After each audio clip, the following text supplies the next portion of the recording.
නිෂ්පාදිත වර්ෂය ගැන කතා කරනවා නම් මේ බයිසිකලේ නිෂ්පාදිත වර්ෂය 2018 තමයි මේක නිෂ්පාදනය වෙන්නේ. මේකේ පෙට්‍රල් කාර්යක්ෂමතාවය ගැන කතා කරනවා නම් ලීටරයට 40-45ක පෙට්‍රල් කාර්යක්ෂමතාවයක් තමයි තියෙන්නේ. නමුත් කම්පැනිෙන් උන් දීලා තියෙන්නේ ලීටරයට කිලෝමීටර් 55ක ප්‍රමාණයක් ධාවනය කරන්න පුළුවන් කියලා. නමුත් අපි මේක පාවිච්චි කරන අයත් එක්ක කතා කරාම නම් කියන්නේ 40-45ත් අතර තමයි පෙට්‍රල් කරන්නේ කියලා.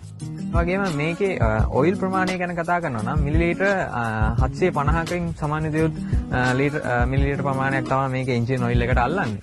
ඒ වගේම මේකේ ට්‍රාන්ස්මිෂන් ඔයිල් එක ගැන කතා කරනවා නම් එහෙම නැත්නම් ගියර් බොක්ස් පද්ධතිය ගැන කතා කරනවා නම් ඒකටත් සාමාන්‍යයෙන් අපි සර්විස් වල යනවා නම් සාමාන්‍යයෙන් අපේ එන්ජින් ඔයිල් එකෙන්ම 8ක් තමයි ඒකට එකතු කරන්නේ. එහෙම නැත්නම් ඒකටත් මිලිලීටර් ගාණක් අපිට දාන්න පුළුවන්. ඒකට මිලිලීටර් 120ක ප්‍රමාණයක් ඒකටත් බයිසිකල් බ්‍රේකින් පද්ධතිය ගැන කතා කරනවා නම් එහෙම නැත්නම් බ්‍රේක් සයිඩ් එක ගැන කතා කරනවා නම් මේකේ CBS කියන බ්‍රේක් සිස්ටම් එක තමයි තියෙන්නේ. සේෆ්ටි එක ගැන හිතලා තමයි ඔවුන් ඩිසයින් කරලා තියෙන්නේ. එන්ජින් කැපැසිටි එක ගැන කතා කරනවා නම් මේක 110යි කියලා හැඳින්වුවාට මේක 109 cc එන්ජින් කැපැසිටි එකක් තමයි Honda කම්පැනි විසින් ඩිසයින් කරලා තියෙන්නේ.